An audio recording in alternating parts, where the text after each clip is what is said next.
Greetings and welcome to the Thursday Dragon, where I tap into dragon energy collective messages. Thank you for being here. I am Blue Pixie. The first card that came out today was Listener, and what I'm getting from this is that it is really important to stop and listen, take some time to receive answers to the questions you have put out into the ether. There is a lot of wisdom in silence and undisturbed peace of mind, listening without thought and seeing what comes to you, being an observer of those things around you, and also to take 5 minutes or so to meditate, or as long as you feel you need. Taking time to listen to your intuition as you hold the sacredness of silence.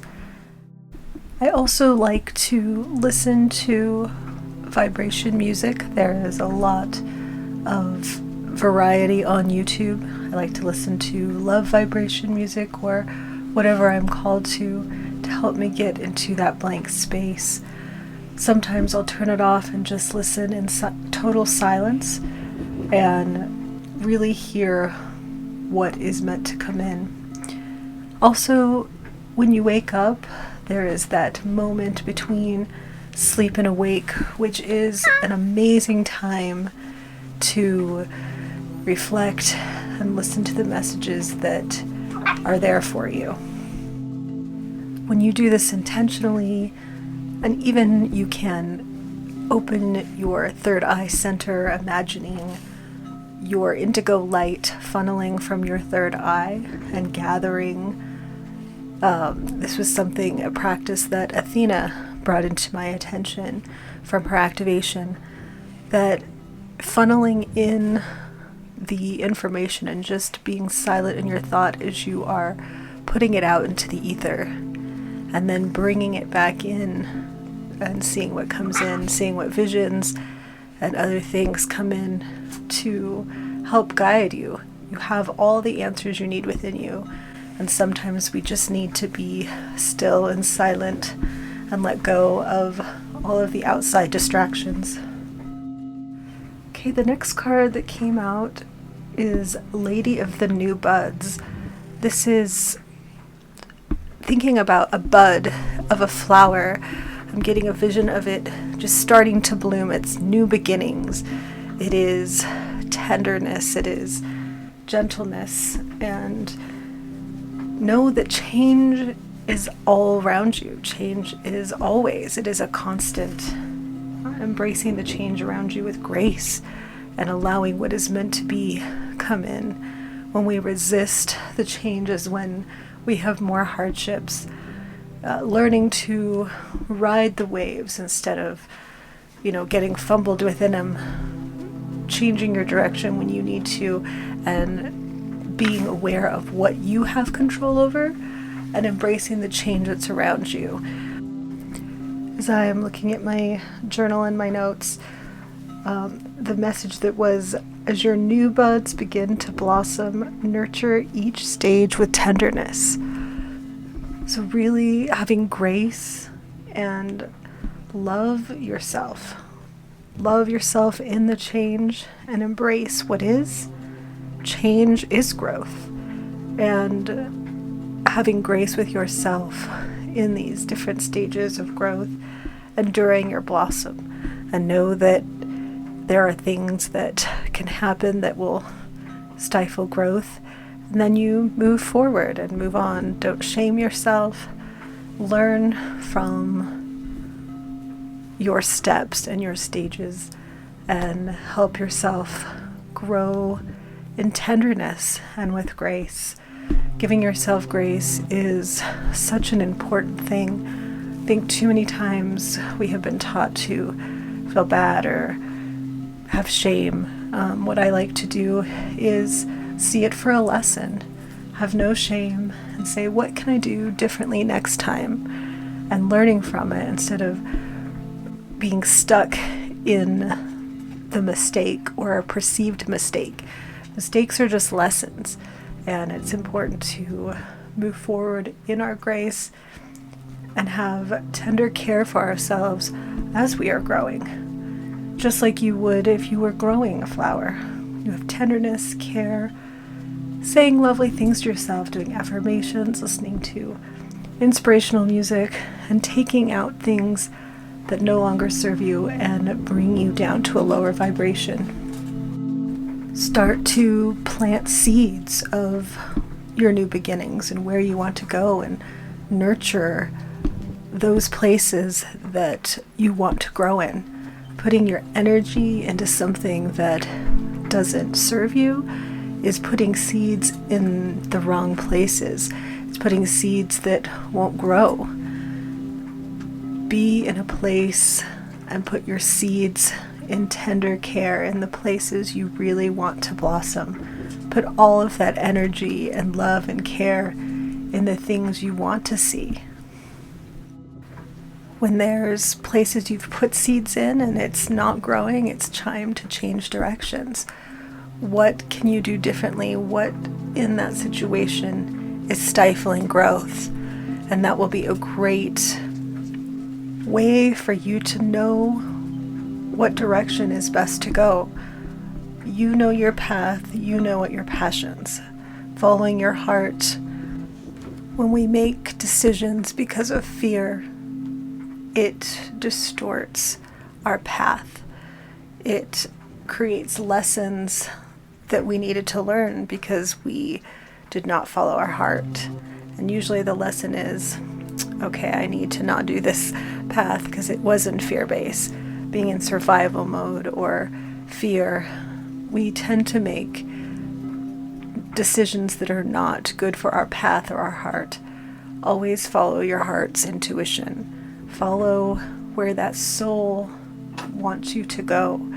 And when your heart and your soul and you get excited about these things, that is the path that is wonderful for you to follow, because those are your inner knowings telling you that this path will bring you joy. To come back to the flower metaphor, tend to those buds that you want to blossom into bouquets. Tend to those things that you want more of. Tend to those things that bring you love and joy, that bring you support, that bring you all the things that support your process, your soul, your heart, and the purpose you feel you have.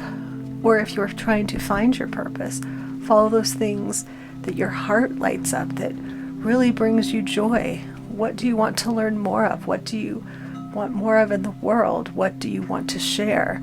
These are things that your heart and soul will guide you. Using your ego as a tool, as Kali says, as a guidance system to navigate, but following your heart. Really, the ego is to help us from danger and see the things that aren't good for us and to understand things logically. When we follow our heart and use our ego as the tool to help navigate, it helps us avoid those things that will bring us sorrow. Tend to the things that blossom your heart, and you will find so much joy in these paths. I was guided to pull from my moon deck, and the cards that came out were meant to be changes and intuition. And change your tune. What I'm getting from this is those changes that are coming are meant to be.